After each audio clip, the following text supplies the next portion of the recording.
Hello, everyone. I'm JVL here with my Bulwark colleague, Ben Parker. Before we get started talking about EJ Antoni and his fetish for Nazi battleships, go ahead and hit like. Go ahead and follow the channel. Yeah, we're going to need you to go ahead and hit the like button there. Thanks, Peter. That'd be great. We bring you fun stuff like, high-ranking administration officials who are into Nazi battleships every day here at the Bulwark. Ben Parker, let's go. The Daily Beast has a story that EJ Antoni, who's the nominee to run the Bureau of Labor Statistics, he's 37 years old. He's never managed anything larger than, microwaving a pizza. He's going to run this 2,000-person department. And when he was in his research phase as a podcast guest, he liked to appear with a giant depiction of the German battleship Bismarck behind him, and he referred to the ship as a he. I think this is the first guest we've had with a beautiful warship behind them. The Bismarck? The Bismarck, yep, in all his glory. Interesting. I have so many questions for you, but I don't know. Is this a thing? We are both... Let's just put our cards on the table. We're both the kind of guys who are into like Navy porn and stuff like that, right? Super cool. I would say you mean of ships, just to be clear. Right. Yes. I would say among people in our community, you don't often see guys who are really into the Bismarck, right? Hot and heavy for the Bismarck is not a thing that's normal. That you're exactly right. That's why this is a super interesting and revealing detail. And we can go through all the reasons why. Okay. So the Bismarck, actually a really good emblem for Trumpism. It was big. It was very big and made of metal. Also constructed illegally.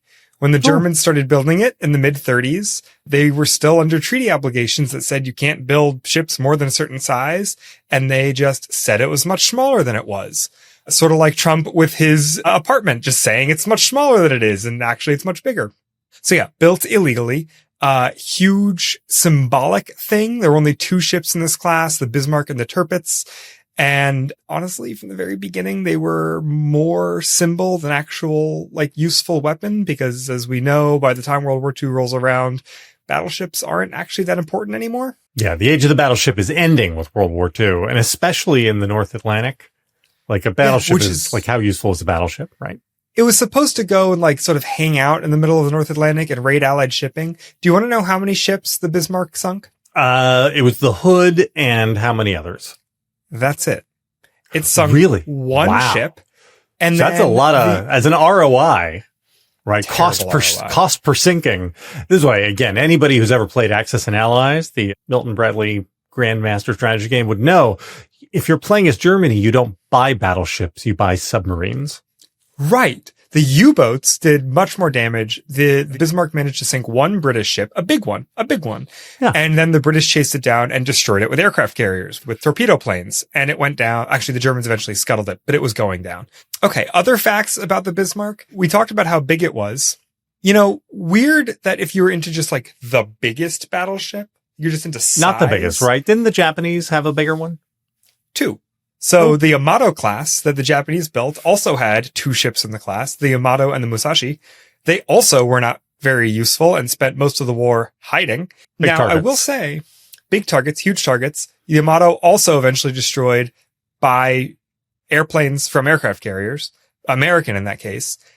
But the Yamato was heavier, longer, had bigger guns. And I could be wrong about this, but I think also lasted longer from the day it was launched to the day it sank. So weird that you would choose, if you're just into battleships, the one that had, giant swastikas painted on it. The least and not successful. Much else going for it. Well, wait, asterisk on that. Okay, go ahead. By tonnage, the Bismarck did sink more than the Yamato did. So if you're really into which battleship sank the most Allied shipping and killed the most Allied soldiers, you would be totally into the Bismarck.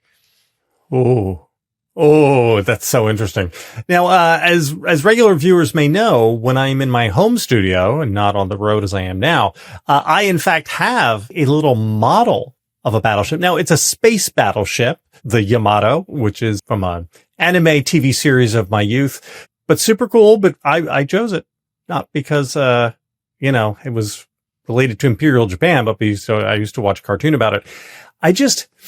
If you are he seems like a super rad trad Catholic type who seems to have spent time in a seminary, unclear why he left the seminary or what he did while he was there before he shows up in graduate school to get a PhD in economics, and then start writing for Breitbart and the Federalist before just being named to run the BLS. Oh, no, wait, he did something in between. Oh, right. January 6th. Yeah. He was at the Capitol on January 6th. And he did show up as a bystander. He seems to have been, there are pictures of him outside the Capitol, not inside the Capitol. So just one of the very fine people who was there for an afternoon of fellowship, while believing that Donald Trump had the election stolen from him. I seem to remember Republicans saying they would never vote for people who, anyway, unimportant. I guess the question I have for you, Ben, is where is the line between, oh, you guys are making too much of this, so he has a giant picture of a Nazi battleship, and then the other side of that being, I mean, come the fuck on. Like, you don't pose with pictures of Nazi stuff? Yeah. Do you remember Madison Cawthorn, who was briefly a representative from North Carolina? Yes. And had all these weird Instagram posts about himself at Berchtesgaden and posting about being where the Fuhrer lived and and you know what happened? People asked him about it. They were like, hey dude, you seem really thrilled to be hanging out with Hitler stuff. Look, I get it. If you want to go and for historical reasons, visit, whatever. Weird to take big smiling thumbs up photos with a bunch of Nazi stuff and be associate me with the Nazi stuff. I'm cool with that, which is exactly what Antoni also did by having this giant Nazi battleship in his background on these interviews, apparently. And, people should ask him, hey, dude, why? What to you is so compelling about the Bismarck? And, why not, for example, just for example, the USS Missouri, where World War II ended and the surrender was signed? And it's American and it's named after the White House Missouri? Statement says that he has an artifact from the Missouri somewhere in his office. I guess I struggle to land between the making too much of this and the oh, come on. Are we supposed to pretend we don't notice? That's why he should be asked, right? He should be asked to explain. I would love to have a 10-minute conversation with the guy. And if he says, oh, well, I'm just really into battleships. And I would say, why that battleship? And why not the Yamato? Or why not the Missouri, right? Why is it that you have a huge picture of the one with swastikas? What's special? How did you get into battleships? Right? I mean, that's the other part. If he's really an enthusiast, I'd like to hear him nerd out about it. You know what I mean? But man, this kind of feels like 14 words kind of stuff. Right? Oh, totally. it's the edge and maybe it's all edgelord stuff, right? Maybe it's intentionally shocking to be shocking, not because he really loved Nazi battleships, but because he knew it would trigger the snowflakes, Yeah, but look, and in case it's not clear at this point, this was not a battleship that Germany had sitting around when Hitler came to power, and then they painted some swastikas on it. This was a battleship that was designed and laid down by the Nazi German government in open violation of its international treaties for the purpose of aggression against Germany's neighbors. It is a total Nazi project, not just there were some German generals who really, disagreed with Hitler or whatever. This is this is a pretty clear-cut case of this is a thing the Nazis did because they were Nazis, not because they were German. And this guy is, apparently kind of into it. What a world we live in, Ben. What a world. What do you think the odds are that at his confirmation hearing, he'll give us a little "My heart goes out to you" salute? My heart goes out to you. Do you think we could get that? Do you think we can get that from him? He's an interesting, I would say, when you look at him, and I don't want to judge a book by its cover, Ben.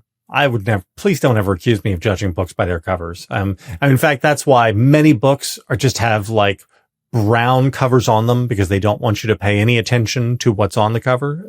They just want you to look inside their hearts and view their merits. He looks like the kind of guy who might have like the weird goatee, the sort of wild eyes. The manner of dress is interesting, right? Like nobody looks like that by accident. Like that's not a look that you just get because like you don't care about clothes. You're like Mark Zuckerberg. You just like, give me 15 gray hoodies and 50 black t-shirts and I'll just wear those because it's easy.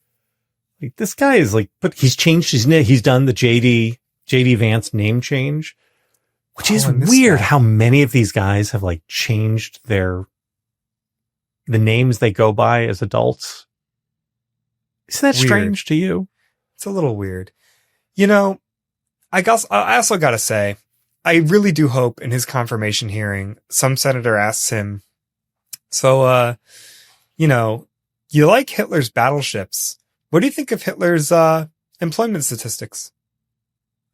Famously, not super great at getting accurate measures of his own economic performance, the Third Reich. So, I'm just curious about, if he's a real fan of history, he should have some interesting thoughts about the problems with correct data in an autocratic government. If he's a real history buff, like you and I are, Yeah. Again, I read through some of this guy's dissertation and it's just gobbledygook. Like maybe he's really smart and he's just a bad writer. I doubt that's the case, but maybe. We're all going to find out. And, and maybe what he'll do, honestly, is he'll just get into the job and his whole function will be to just kill the jobs reports. Like, hey, we're going to do this. We want to be super careful. We don't want to have revisions anymore. We want to do the revisions the very first time we release them. And so we'll release jobs numbers once a year. We'll just release them on a 1-year delay. And, that'll help the dear leader. Last thing. Great. He referred to the Bismarck as a he, not as a she. Is that a thing that you hear a lot of enthusiasts doing, referring to ships as men? I mean, I know that the whole idea of pronouns and misgendering is something that the right does not want to hear anything about. But I do feel as though in the community of people who are Navy buffs, that's kind of a thing they care a little bit about. Like the distinction between boats and ships. Yeah. I've never heard, the only time I've ever heard people refer to ships as he is in the context of the Russian or Soviet Navy, because that is their tradition. Even though the word for ship is feminine, they always do he. I don't know why. Not familiar with that for the Germans. That seems to be, I could be wrong. I don't know German, but I've never heard that before. That was new to me. The Faserland? All right, guys, this was fun. Yay. Some little Nazi cosplay going on inside the high levels of the federal government. What could be better? We'll see you next time. Good luck, America.